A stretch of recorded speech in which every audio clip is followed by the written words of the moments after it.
Auf unserer Panamerikaner-Reise spitzt sich die Lage zu und plötzlich läuft alles gegen uns. Im Land brechen Proteste aus, Straßen werden blockiert, Diesel ist knapp.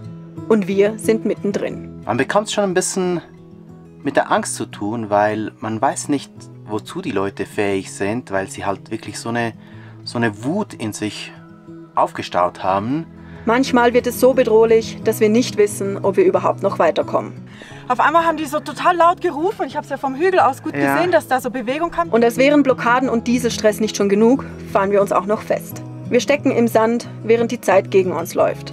Denn wir müssen irgendwie in wenigen Tagen La Paz erreichen.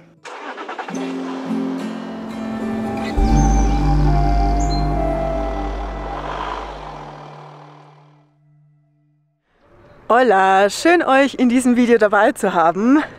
Wir starten heute an einem sehr bezeichnenden Ort, denn wir haben an einer Tankstelle übernachtet, die gerade sehr symbolisch für die Situation in Bolivien steht. Die Tanksäulen sind nämlich abgedeckt, es gibt keinen Diesel und bereits Kilometer vor der Tankstelle sind die Autos geparkt, weil sie einfach seit Tagen keinen Diesel bekommen. Wir haben zum Glück noch ein bisschen Diesel, um weiterzufahren, und das wollen wir heute unbedingt machen, denn nicht nur die Dieselknappheit ist weiterhin ein Thema, sondern auch Straßenblockaden. Auf unserer Route sollen mindestens 2 sein, von denen wir offiziell wissen.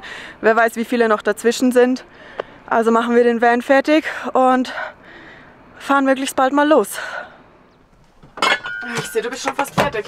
Ja, können wir gleich losfahren. Sehr gut. Hast du schon erzählt, was wir gestern für einen tollen, spannenden Tag hatten? Nein. Nicht? Ja, der gestrige Tag, der war wirklich auch schon ziemlich abenteuerlich. Wir sind ja auf dem Weg nach La Paz und da sind wir gestern in unsere erste Straßenblockade reingekommen. Und das war schon irgendwie, also für uns das erste Mal, und da weiß man auch nicht, wie man die Situation genau einschätzen soll. Also wie die Stimmung auch ist unter den Leuten. Ja, und deshalb bin ich da auch nach vorgelaufen. Ich war natürlich nicht alleine, da waren noch andere Leute, um halt rauszufinden, was jetzt Sache ist. Müssen wir länger da bleiben oder müssen wir da übernachten auf der Straße? Dann hieß es zuerst, ja, wir müssen was bezahlen. 20 Bolivianos, das sind umgerechnet. Ja, bei unserem Wechselkurs ein guter Euro. Ein guter Euro, dann haben wir gesagt, ja okay, können wir machen. Dann hieß es aber wieder von dem einen Herr, der sehr speziell angezogen war. Also das war wahrscheinlich der das Sagen hatte, dass wir doch bis 7 Uhr warten müssen. Und es war kurz vor 4. Mhm. Und die Leute wurden langsam nervös. Da waren auch Kinder, Ältere, genau. Und die wollten halt durch und am besten noch vor der Dunkelheit. Hier geht ja um 6 Uhr geht ja schon die Sonne unter. Ja.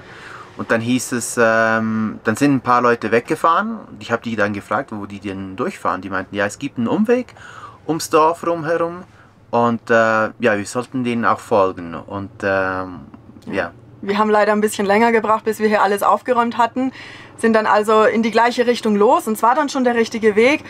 Aber wir haben dann recht schnell gemerkt, dass das eigentlich keine gute Idee war.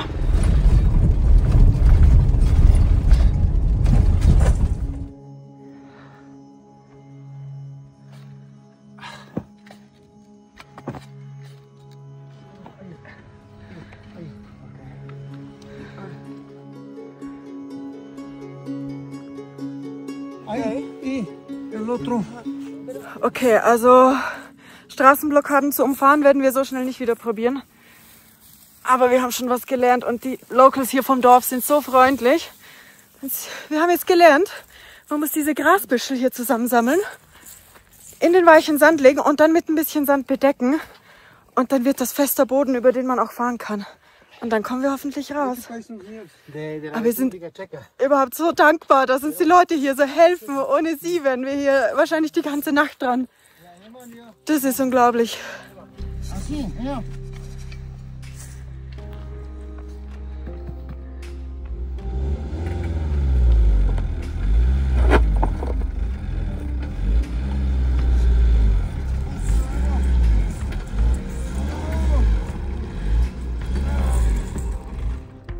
Es ist im Fall gar nicht so schlecht gewesen, aber da hinten haben wir zu wenig Gras gehabt. Ich bin kack. Ist da drin? Disculpe. No, no. El bloqueo. Entre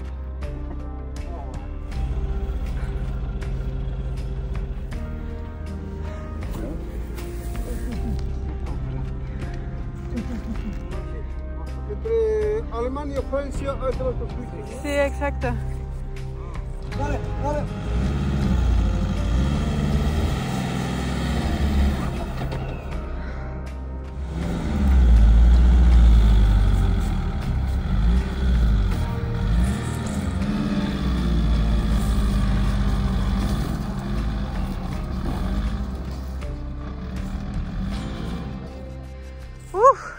Was für ein Massaker. Aber genau aus solchen Dingen lernt man. Ich wäre nie auf die Idee gekommen, hier Grasbüschel drunter zu legen. Ich wollte schon nach Holz Ausschau halten, aber da wächst ja sonst nichts. Und so freundlich, dass die Leute uns helfen. Einfach anhalten. Ich meine, wir blockieren ihnen hier eigentlich eine weitere Straße. Da vorne gibt es Blockaden, Straßenblockaden vom Dorf. Und hier blockieren wir auch noch die einzige Umfahrungsstraße. Ich meine, die meisten, wenn sie uns sehen, muchas gracias, señor, de verdad. Muchas gracias. Ja, und dann helfen sie einem auch noch so. Das ist unglaublich. Also, den zwei Herren hat Roberto auch was gegeben, denn ich meine, hier in Bolivien ist die Situation echt schlecht genug. Da wollen wir wenigstens auch ein bisschen helfen, wenn sie uns schon helfen. Hast du dem Herrn jetzt auch noch was gegeben hier? Was Geld gegeben? Was für ein Scheiß. Was für ein Scheiß. Ja, selber schaut, oder? Muchas gracias.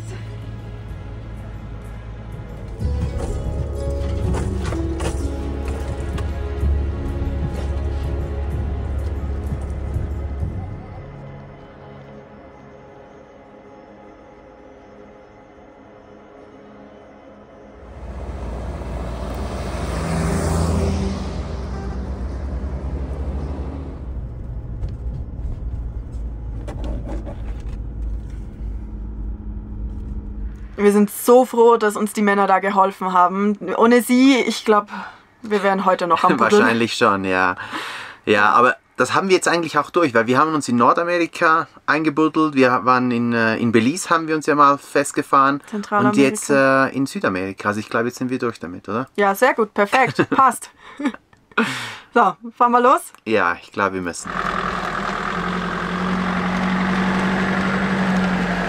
Es ist schon brutal, wie man hier auch wieder diese Lastwagenschlangen sieht vor der Tankstelle. Also man hat wirklich das Gefühl, die haben sich auch seit Tagen nicht mehr bewegt, weil auch seit Tagen diese Roadblocks sind.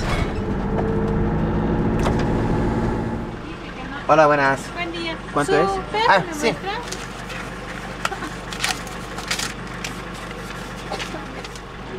Perfecto, gracias. ¿Cómo están los bloqueos? En Chayapata sí hay bloqueo. Ay, En Chayapata. ¿se tiene que esperar o...? ¿Va a ir a Oruro? Sí, Hoy hay bloqueo. también. Pero debe haber algún desvío. Usted pregunte, dile dónde puedo desviar. Ok. Le van a dar la información. Vale, Que muchas le vaya gracias. bien. Buen día, ciao. Ja, offensichtlich sind auch da noch vor uns ein paar Straßenblockaden. Zwei meinte sie, glaube ich. Zwei meinte sie, ja. Bis Oruro. Man kann zwar die Leute fragen, wo es Abzweigungen gibt, aber ja, nach der gestrigen Erfahrung schauen wir mal, oder? Ja, fahren wir mal hin und gucken, wie Genau. die Situation ist.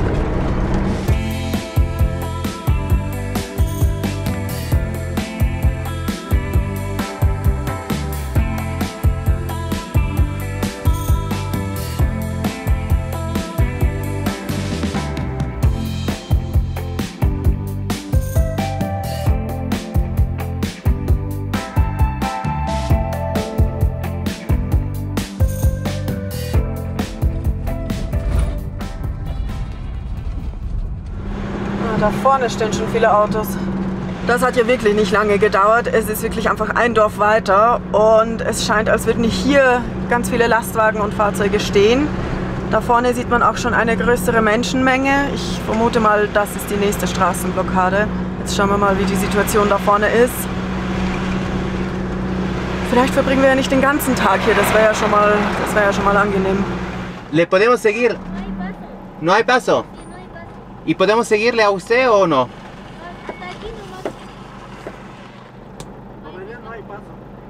¿Y no podemos pasar? No, no se puede pasar, hay bloqueo. Okay. ¿Y hasta cuándo? Okay. Naja, ich weiß nicht. Ja, sollen wir mal vorfahren und fragen einfach? Also wenn der Lastwagenfahrer, der scheint ja schon länger hier zu stehen, wenn er meint, dass er manchmal, dass die Autos durchlassen. Ja.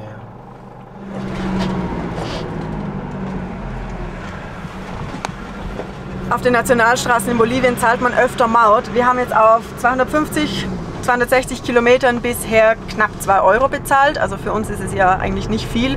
Aber auf jeden Fall sind das auch gute Anlaufstellen, um zu fragen, wie die Situation gerade ist. Und sie meinte jetzt auch, wir sollen einfach mal an den vordersten Punkt des Bloqueos fahren und da einfach fragen, weil manchmal lassen sie Autos durch. Andere meinten schon auch, die lassen keine Autos durch. Man müsste da eine riesen Umfahrung machen von einigen 100 Kilometern.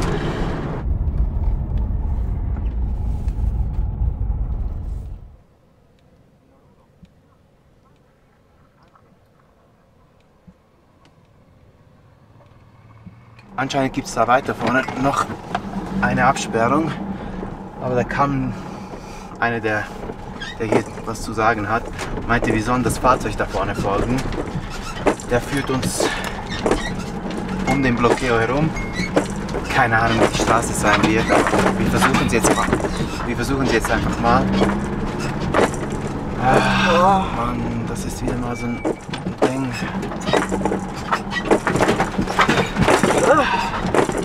Ja, man muss flexibel sein hier. Ja. Oh Mann, eigentlich hatten wir gesagt, wir machen keine Hauruck-Aktion mit Umfahrungsstraßen mehr, aber wenn da uns schon jemand mitnehmen will, dann ja, nutzen wir das. Und wir haben auch kurz auf Google Maps geguckt, auf den Satellitenbildern, also man sieht hier schon eine Art Weg. Und bisher ist er auch fester als bei unserem gestrigen Abenteuer, also wir hoffen einfach mal, dass das diesmal besser klappt. Wow, wie viel Abfall hier wieder überall liegt. Ja. Das ist schon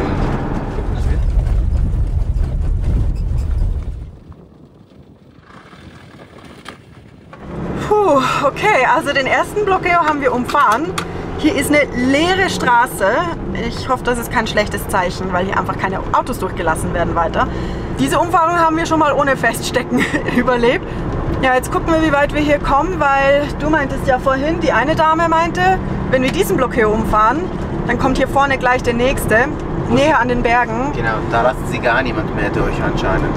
Ja, Also wenn wir da durchkommen, dann können wir weiterfahren und sonst müssen wir einfach wieder zurückfahren und halt hunderte Kilometer Umweg machen. ja, Da müssen wir auch mit dem Sprit schauen, weil bis jetzt sind alle Tankstellen einfach zu. ja.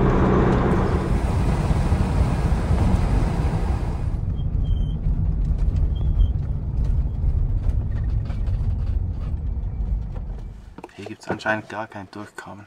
Ja, die gehen hier alle zu Fuß und Ja. versuchen so einen Mikrobus zu nehmen auf der anderen Seite, oder? Perdón? Los bloqueos no van a levantar, hay harto bloqueo. Ese bloqueo no van a abrir. Ni este ni hay más allá. En Oruro. Al llegar a Oruro hay dos. Y aquí no van a pasar porque este está grande. Estos no entienden nada. Nada. Es más, ni vas a poder hablar porque ni hablan siquiera bien castellano. Este hombre ha venido a pasar Oruro. Dice.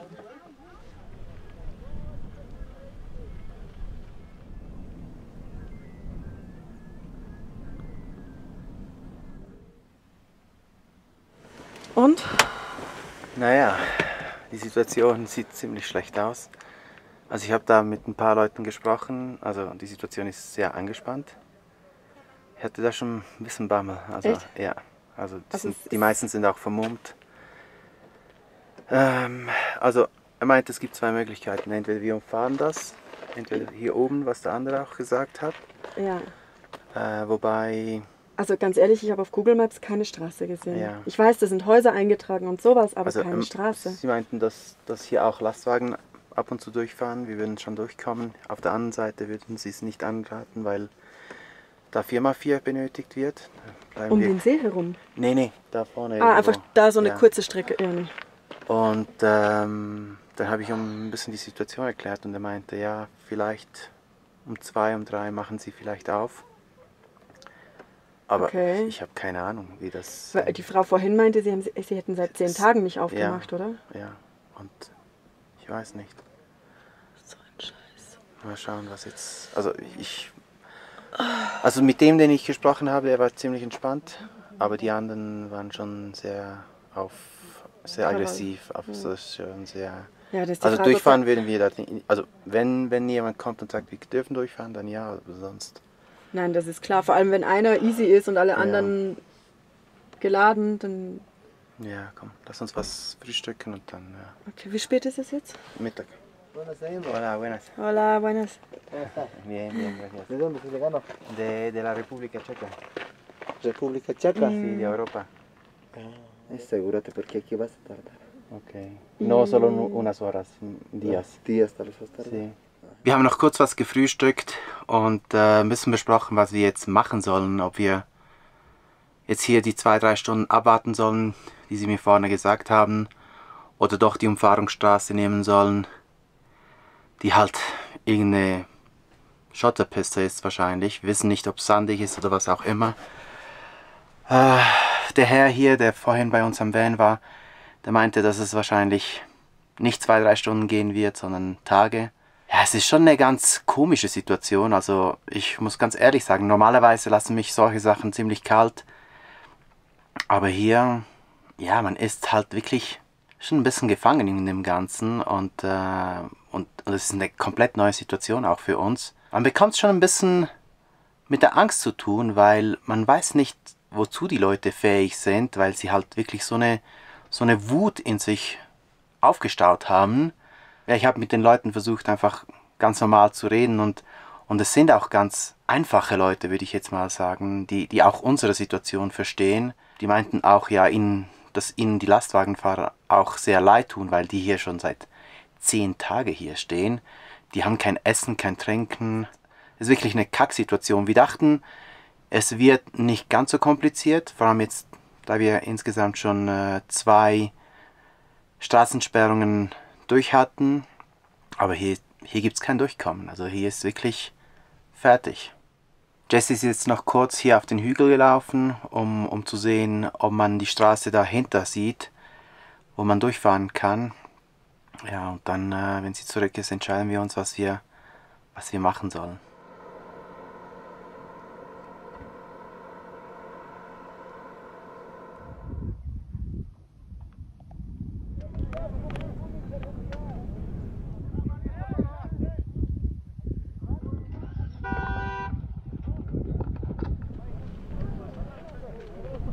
Die machen jetzt auf. Wirklich? Ja. Auf einmal haben die so total laut gerufen. Ich habe es ja vom Hügel aus gut gesehen, dass da so Bewegung kam. Die haben angefangen, die Steine wegzuräumen. Und jetzt habe ich gefragt und ja. Jetzt? Also ja, sie lassen erstmal ein paar von der Gegenrichtung durch. Okay. Und dann meinten sie, können wir durch. Für jetzt. Jetzt. Also ich glaube, die machen jetzt wirklich ein kurzes Fenster auf. Okay, dann fahren wir vor. Kann man durch? Also okay, wir müssen uns komm, schnell fertig machen. Los, komm. Ja, das sind ein paar Stunden schon um. Ja. Von dem her hat sich das Warten doch gelohnt. Ich habe nicht dran geglaubt, dass Nee, heute noch aufgeht. Boah, warm ist mir geworden jetzt. Podemos pasar.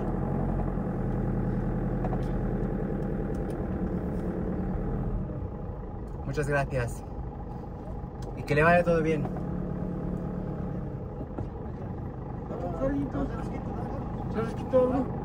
¿Cuánto?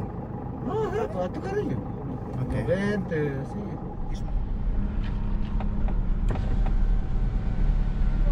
Gracias. Chao, gracias. Espere. Ah. Espere. En el cruce que espere. Okay. Esperamos. Espera. Sí. Okay. Vale. No, porque alguien dijo de pasar. Nos dijeron que pasar. Vale. Sí. Nos ponemos. Pasamos, sí. ¿Pasamos? Vale, gracias. Gracias. Buena suerte. Gracias. Gracias.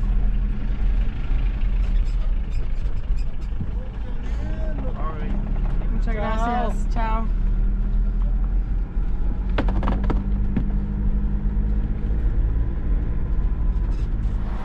Was für ein Chaos. Vor allem jetzt kommen wir gar nicht weiter, weil hier die Lastwagen auf 2 Spuren stehen. Oh Mann, und da hinten habe ich mich richtig unwohl gefühlt. Die einen sagten Fahrt, die anderen sagen warten. Ja, uns haben welche dagegen getreten. Einige haben uns ans Fahrzeug getreten, also ich bin froh, wenn wir hier durch sind, weil das ist wirklich, also das ist richtig kacke hier. Das, keine Ahnung.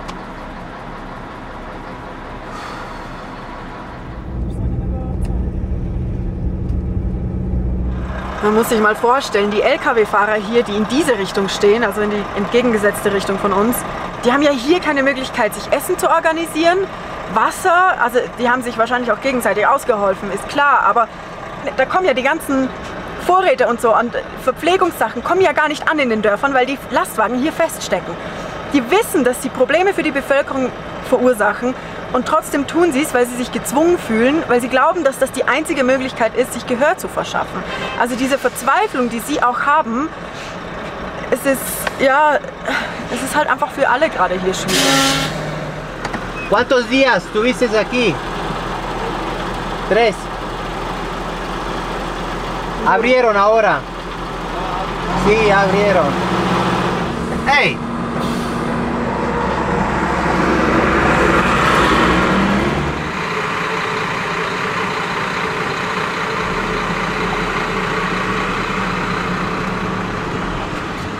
Hier sind einfach ein paar Steine auf der Straße. Jesse räumt die jetzt kurz weg, damit wir durchfahren können. Ja, also. Jess, komm ich hier durch? Ja?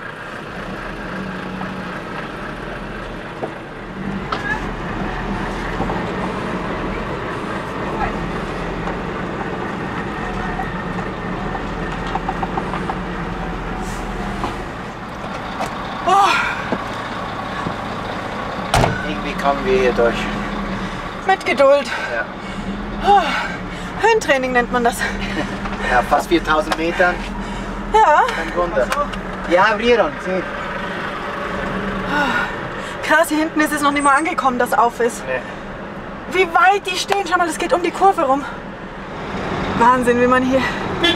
Ui. Okay. Diese kollektive Erleichterung, die man hier spürt, ich meine, wir sind jetzt sicher schon ein paar Kilometer gefahren und hier stehen immer noch LKWs, einer nach dem anderen, und die dürfen jetzt nach tagelangem Warten endlich fahren. Und hier, die wissen das noch gar nicht, die wissen noch gar nicht, was los ist, weil das erst gerade aufgegangen ist und bis die Leute überhaupt hier nach hinten kommen. Also es fragen auch total viele so, hey, ist es offen, darf man wieder fahren? Und wir sind so quasi die ihnen diese frohe Botschaft bringen können. Das ist unglaublich, diese Gesichter dann zu sehen, wenn sie merken, dass sie durch können.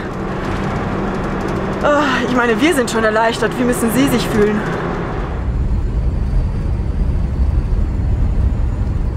Mittlerweile sind wir kurz vor Oruro, der nächstgrößeren Stadt. Seit der letzten Straßensperre geht es relativ gut, aber es gibt hier so eine Webseite in Bolivien, die ist eigentlich richtig praktisch, denn da sieht man, wo alle diese Straßensperrungen vorkommen sollen. Das Ding ist, es sind nicht alle drin, wie wir gemerkt haben, denn auf unserer Route war eigentlich nur einer eingetragen. Und nee, 2 sind eingetragen, wir sind aber schon durch 3 durch. Also ja, man kann nicht hundertprozentig drauf gehen und der Standort dieser Bloqueos war auch woanders teilweise. Aber es ist ein guter Richtwert. Jetzt müssen wir halt gucken, weil genau hier vor Oruro ist eben auch nochmal eine Straßenblockade eingetragen. Mal gucken, wie das läuft, aber so wie wir das bisher wahrnehmen, gibt es hier, also wir sind eigentlich in einem Vorort, und hier gibt es so viele Straßen rundherum, ein richtiges Straßennetz. Ich glaube, da können wir relativ gut umfahren. Ja, und dann kommt die nächste Challenge, wir müssen ja noch tanken. Wir wollen hier in Oruro unbedingt versuchen, unseren Tank wieder zu füllen. Es sind ja doch 400 Kilometer her, seit wir getankt haben. Und wir haben keine Tankstelle gesehen, die Diesel hätte seitdem.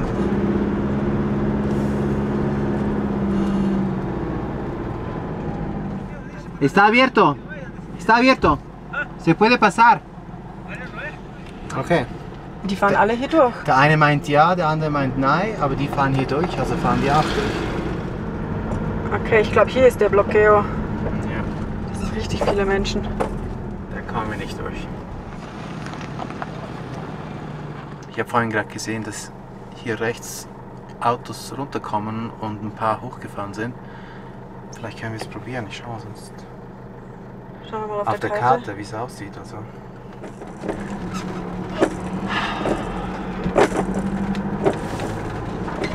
Oh Mann. Ja, und der?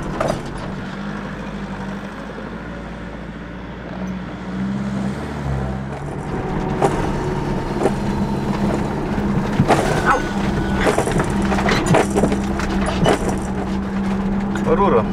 Schau, wie schön das ist. Was für ein Riesenvorteil. Diese Straßenblockaden erlauben uns, hier auf diesen wunderschönen Aussichtsplatz zu kommen und Oruro zu bestaunen. Die Industriestadt Oruro, die dafür bekannt ist, wie schön sie ist.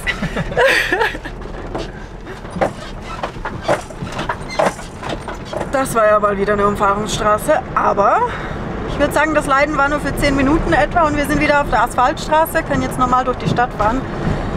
Das ist schon mal etwas, also da waren die anderen einiges schlimmer. Jetzt fängt die Suche nach einer Tankstelle an. Yay! Ja, hier ist eine, aber schau, wie viele wieder anstehen. Ja.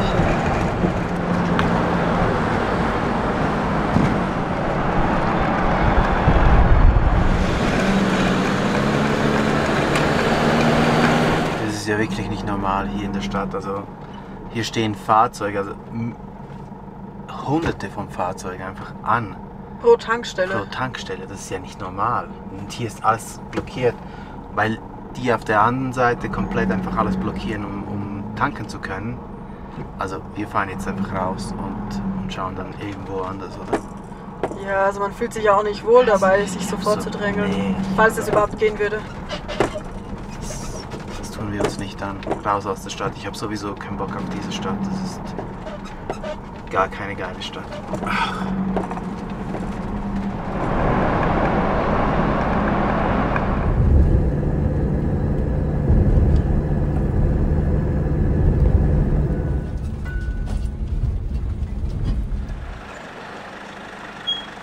Wir sind zu Hause angekommen. Wir stehen hier am Dorfplatz von Sica Sica, einem kleinen Örtchen, ganz ruhig, sehr sympathisch und eigentlich genau das, was wir heute einfach brauchen. Einfach Ruhe, eine erholsame Nacht, denn der Tag hat schon ganz schön geschlaucht, also gerade mit diesen Umfahrungen und mit der Ungewissheit. Ja, freuen wir uns, dass wir jetzt einfach ankommen können.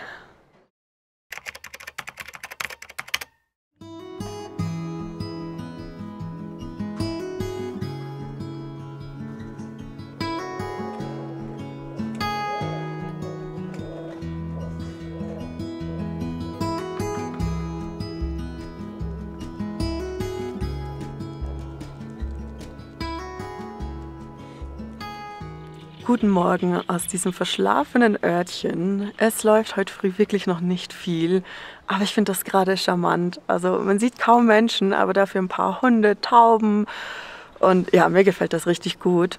Ich will euch aber eigentlich vor allem noch ein bisschen Kontext zur Situation hier in Bolivien geben, denn für uns aus Europa kommend ist die Situation schon eher speziell und wir finden es aber auch wichtig, wenigstens ein bisschen die Zusammenhänge zu verstehen. Ich will jetzt auch gar nicht weit ausholen, aber die aktuelle Situation ist so, dass im August Präsidentschaftswahlen stattfinden und einer der Kandidaten, Evo Morales, ist dabei ziemlich kontrovers. Er war nämlich bereits über 3 Amtszeiten Präsident, obwohl die Verfassung nur 2 Amtszeiten vorsieht. Das war damals ein Grauzonenentscheid. Jetzt will er aber zum 4. Mal kandidieren. Und ein Gericht hat letztens entschieden, dass das verfassungswidrig und deswegen unzulässig wäre. Jetzt sind aber seine Unterstützer diejenigen, die vehement dafür kämpfen, dass er eben doch kandidieren darf. Denn sie sagen, unter seiner Präsidentschaft ging es ihm viel besser als unter der aktuellen Regierung. Wir haben auch mit mehreren Leuten gesprochen und ich glaube, die meisten sind sich einig, dass ihre Lebenssituation gerade sehr schwierig ist. Sie reden von einer Krise, von immer teurer werdenden Lebenskosten. Also das betrifft auch allein schon Lebensmittel.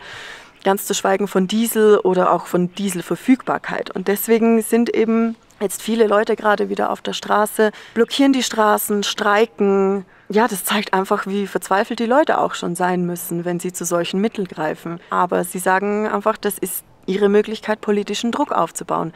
Denn über dieses Leiden der Bevölkerung, ihrer Nachbarn, ihrer Mitmenschen, können sie indirekt politischen Druck aufbauen. Und ich will auch gar nicht sagen, was hier richtig oder falsch ist und welche Mittel in der Politik die passenden sind. Denn jedes Land und gerade Bolivien hat ja auch seine eigene Geschichte. Aber ja, man sollte wenigstens ein bisschen verstehen, was die Leute hier bewegt, wenn man reist. Und gerade auch in einer privilegierten Situation ist, wie wir, die wir von außen kommen. Und ja, wir Reisende könnten ja eigentlich jederzeit aus dem Land rausgehen. Aber bei uns gerade ist die Situation ein bisschen anders. Ich werde in 2 Tagen, werde ich aus familiären Gründen für ein paar Tage nach Europa fliegen. Und den Flug haben wir aus La Paz gebucht und das gerade bevor diese Aufstände anfingen. Und das Ticket war einfach zu teuer, um jetzt noch Planänderungen zu machen. Wir müssen einfach sehen, dass ich meinen Flug erwische. Aber wir haben auch ein bisschen Reserve mit eingerechnet. Also hoffentlich kommen wir doch noch pünktlich und gerade sieht so aus, als könnte es klappen. Also wir sind mal zuversichtlich.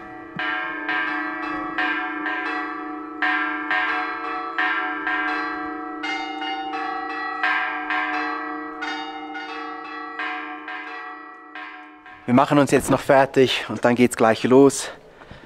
Hoffentlich ein gemütlicherer Tag als gestern, denn gestern war ja schon ziemlich heftig, würde ich sagen. Also mich hat es schon ganz schön mitgenommen, die ganze Situation mit diesen Blockaden. Aber ja, heute wird sicherlich ein besserer Tag und man darf ja nicht vergessen, Bolivien hat ja so viel mehr zu bieten und es ist so ein wunderschönes Land. Also wir freuen uns richtig, mehr zu entdecken und ja, von dem her würde ich sagen, wir fahren jetzt los und versuchen mal eine Tankstelle zu finden.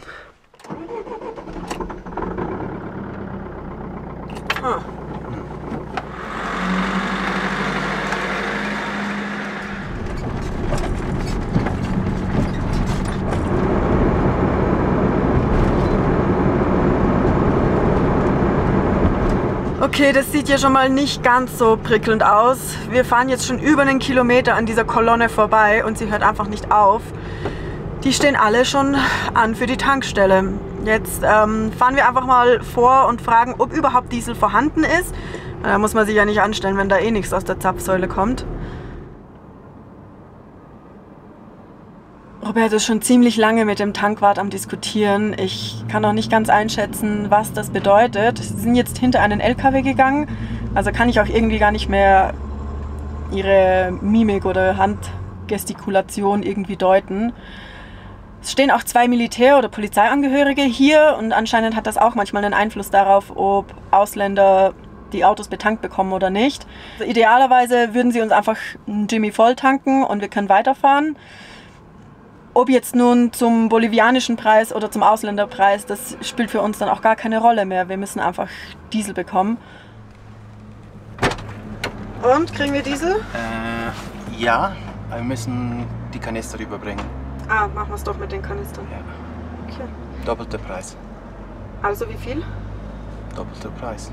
Vom bolivianischen oder vom Ausländerpreis? Vom bolivianischen. Ah, okay. Ja, das ist ja voll okay. Ja, okay, also okay, umleeren. wir das, ja.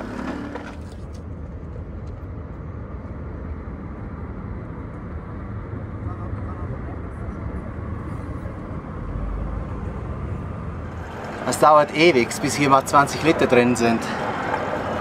Aber ich hoffe jetzt mal, dass wir wirklich dann Diesel bekommen, weil sonst ja, sind wir ein bisschen aufgeschmissen.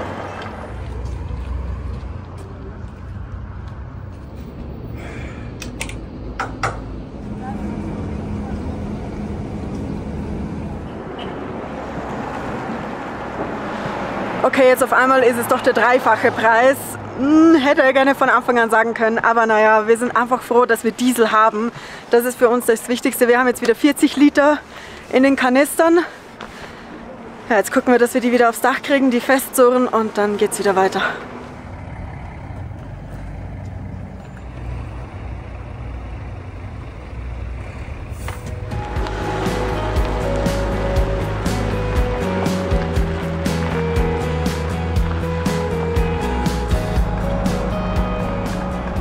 Nach Tagen der Straßenblockaden und der nervenaufreibenden Suche nach Diesel nähern wir uns endlich La Paz. Die Landschaft um uns verändert sich, Häuser rücken näher, der Verkehr wird dichter. Wir spüren, dass wir bald die Großstadt erreichen. Im Hintergrund sehen wir die mächtigen Silhouetten von Illimani und Huayna Potosí. Sie begrüßen uns, während wir, erschöpft, aber erleichtert, die letzten Kilometer fahren. Wir haben es nun endlich auch nach La Paz geschafft. Das waren die letzten paar Tage richtig nervenaufreibende Tage und so unwohl, so unsicher haben wir uns, glaube ich, gefühlt bis jetzt noch nie auf der Reise gefühlt, oder? Ja, wirklich. Also es war schon echt heftig, obwohl man ja eigentlich auch sagen muss, wir sind relativ glimpflich durchgekommen. Die heftigsten Proteste sind rund um Cochabamba im Tiefland und da sind jetzt sogar ein paar Polizisten ums Leben gekommen. Also ja, ich glaube, wir hatten noch Glück. Freunde von uns haben aber auch das Land schon verlassen, weil sie sich das eben nicht geben wollen, dieses Risiko. Ja. Und würde ich nicht von La Paz aus fliegen, ich glaube, wir wären auch schon längst raus. Nee, hätten wir nicht gemacht. Ja. Ja, wir hoffen, dass wir euch wenigstens trotzdem einen Einblick geben konnten, wie das hier gerade so läuft. Ja, und dass ihr nächste Woche wieder einschaltet. Ja, vergesst nicht den Kanal zu abonnieren, liken und zu kommentieren. Und dann sehen wir uns nächste Woche wieder. Hasta Hasta luego. luego. Das sind keine Truthähne. Ah, doch. Ah, schau, hier kommt.